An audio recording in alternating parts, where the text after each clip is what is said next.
مفتی محمد زبیر صاحب، میں یہ نقطہ آپ ہی کی طرف لے کے آؤں گا، جس طرح راغب نعیمی صاحب بھی فرما رہے تھے کہ تمام سٹیک ہولڈرز کا بڑا ایک اہم کردار ہے، بٹ سر ہم اگر اعداد و شمار پہ نظر ڈالیں تو اس سال بیشتر واقعات میں جو اعلانات ہوئے ہیں اس طرح کے وہ مساجد سے ہوئے ہیں، تو سر آپ کو لگتا ہے کہ اس فورم کو ایڈریس کرنے کی ضرورت ہے؟ کیونکہ لگتا یہ ہے کہ یہ جو مساجد ہیں وہ اس قدر ایکسیسیبل ہیں ان عناصر کے لیے کہ وہ اپنے مقاصد کے لیے ان کو یوز کرتے ہیں اور ان کو روکنے والا نہیں ہے، تو آپ سمجھتے ہیں کہ جو علماء کا کردار ہے وہ اس طرح ادا نہیں ہو رہا جس طرح ہونا چاہیے ماضی میں ہم نے دیکھا ہے؟ بسم اللہ الرحمن الرحیم، نحمدہ و نصلی علی رسول الکریم، اما بعد۔ دیکھیں آپ کا جو سوال ہے کہ مساجد یا ممبر کا استعمال یا مساجد سے اعلانات کا ہونا یا ممبر و محراب اور علماء کے کردار سے متعلق آپ نے سوال کیا، میں اس پر آنے سے پہلے یہ بات ذکر کرنا چاہتا ہوں تاکہ کوئی اس کا غلط مطلب نہ لے۔ سب سے پہلی بات تو یہ کہ کسی اگر مگر چونکہ چنانچہ کے بغیر مکمل کلیئر کٹ واضح طور پر صریح الفاظ میں تمام مسالک، تمام مکاتب فکر اور آجا پھر ایک مرتبہ آپ کے پروگرام کے توسط سے سانحہ سیالکوٹ کو ہم وحشت، بربریت، سفاکیت قرار دیتے ہیں۔ حرام ہوا، ناجائز ہوا، ہجوم کا بلوے کی شکل اختیار کرنا، قانون ہاتھ میں لینا، خود اپنے تئیں سڑک پر کسی کو گھسیٹنا، ننگا کرنا، ٹکڑے کرنا، بھیجا اڑا دینا، اس کو قتل کر دینا، جلا ڈالنا، یہ کسی قسم کا آئین پاکستان یا اسلام سے میل کھانے والا معاملہ نہیں ہے۔ قرآن و سنت کے ساتھ اس کا دور دور کا واسطہ نہیں ہے۔ جنونیت ہے، اس کا اسلام کے ساتھ بھلا کیا تعلق ہو سکتا ہے؟ سفاکیت ہے، بربریت ہے، ایک ناجائز اور حرام کام ہے۔ اس لیے پہلی فرصت میں تو میں یہ بات کہنا چاہتا ہوں۔ اب میں آتا ہوں آپ کے سوال کی طرف۔ اس واقعے میں علماء کا کسی قسم کا کوئی مداخلت کا یا کسی ملوث ہونے کا، مساجد کا، مدارس کا، داڑھی ٹوپی پگڑی کا، علماء کا کسی قسم کا کوئی رول نہیں رہا۔ آپ تصاویر دیکھ لیں، آس پاس جتنے بھی لوگ کھڑے ہیں ہمارے سارے کے سارے وہ برادران اسلام ہیں، گلی محلوں میں رہنے والے پینٹ شرٹ والے عام مسلمان ہیں۔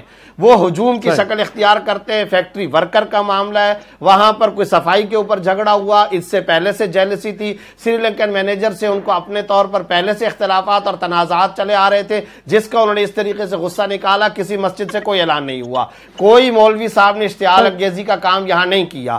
میں اس کے ساتھ ساتھ ایک بات اور بھی کہنا چاہتا ہوں، وہ بڑی اہم بات ہے۔ آپ نے جو فیکٹس اینڈ فیگرز پیش کیے، آپ نے کہا 1986 سے لے کر اب تک اتنے واقعات، پھر 81 واقعات، پھر آپ نے کہا کہ کوئی ایک الزام بھی ثابت نہیں ہو سکا۔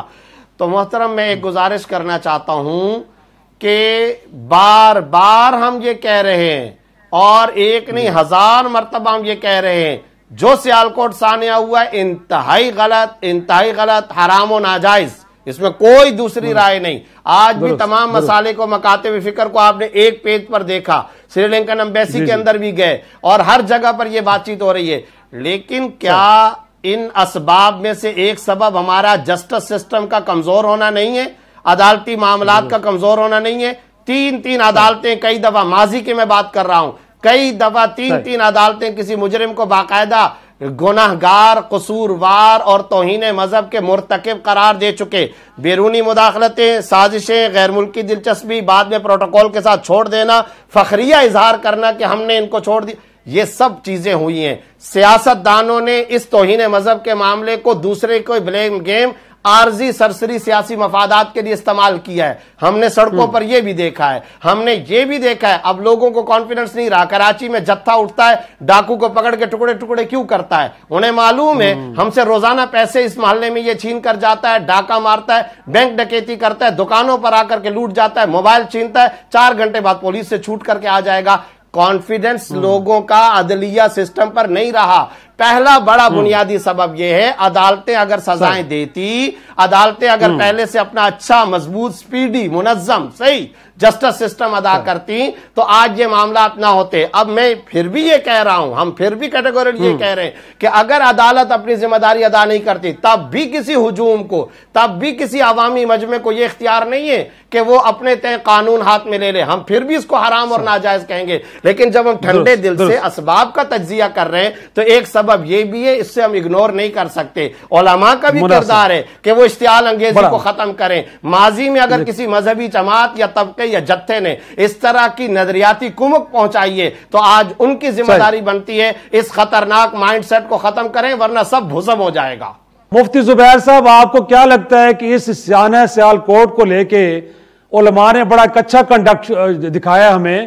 کیا یہ اچھا ہو کہ وفاق المدارس جیسے ایک فورم اس سارے کیس کے اندر فریق کے طور پہ سامنے آئے تاکہ پوری قوم کو ایک میسج جائے کہ اگر ظلم و بربریت مذہب کے نام پہ ہوگی تو علماء بھی مقتول اور مظلوم کے ساتھ کھڑے ہیں؟ تو آپ سمجھتے ہیں کہ کیا اس کیس کے اندر وفاق المدارس کو بھی فریق بننا چاہیے؟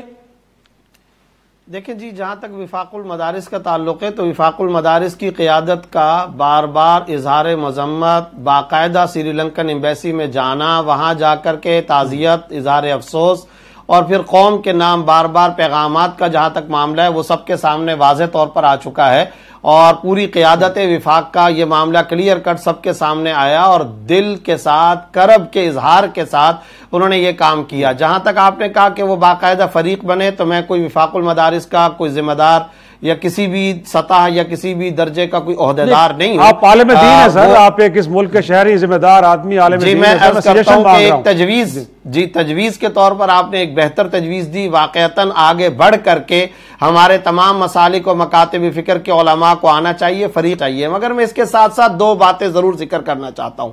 ایک بات تو یہ بڑی اہم ہے، دیکھیں جب ہم یہ کہتے ہیں نا کہ عدالتی سسٹم کمزور ہے تو اس کا صرف ایک پہلو نہیں ہوتا۔ ہم یہ نہیں کہہ رہے کہ جناب جو توہین رسالت کے حقیقی مرتکب اور مجرم تھے عدالتوں نے ان کے اوپر صحیح، سپیڈی، منظم، منصفانہ فیصلے نہیں کیے۔ ہم صرف یہ نہیں کہہ رہے، ہم کہہ رہے ایک معاملہ یہ ہے کہ عدالتوں نے ان کو صحیح طور پر سزا نہیں دی، جس کے نتیجے میں لوگوں نے قانون کو ہاتھ میں لیا۔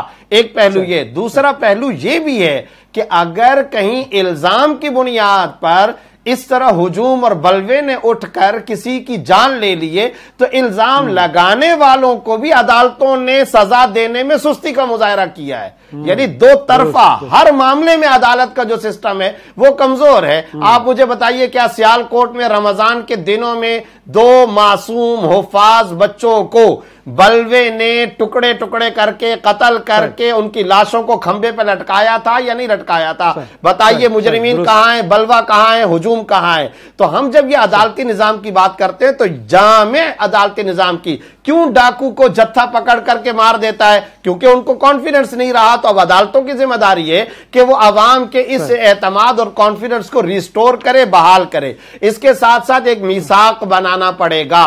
میں آج آپ کے پروگرام سے میثاق کی بات کر رہا ہوں، مجموعی طور پر تمام اسٹیک ہولڈر کو میثاق کے نکات اشارے میں سن لیں۔ پہلا نقطہ، توہین مذہب ہرگز قابل برداشت نہیں۔ اللہ، رسول، انبیاء، قرآن، شاعر اسلام کی توہین اشارتاً یا کنایتاً ہرگز برداشت نہیں۔ نمبر دو نقطہ، توہین مذہب کا معاملہ جتنا سنگین ترین ہے اس کے ثبوت کا طریقہ اتنا ہی مضبوط ہونا ضروری ہے۔ جو الزام لگائے گا اس کو بھی سخت ترین، کڑی اور سنگین سزا دی جائے گی۔ تیسرا نقطہ، عدالتیں فوری فیصلہ کریں۔ چوتھا نقطہ، حکومت قانون کو اپنا راستہ بنانے دے۔ حکومت بیرونی اور غیر ملکی مداخلتوں پر، ماضی کے اندر ہم نے دیکھا غیر ملکی مداخلتوں پر عدالتوں پر اثر انداز نہ ہو۔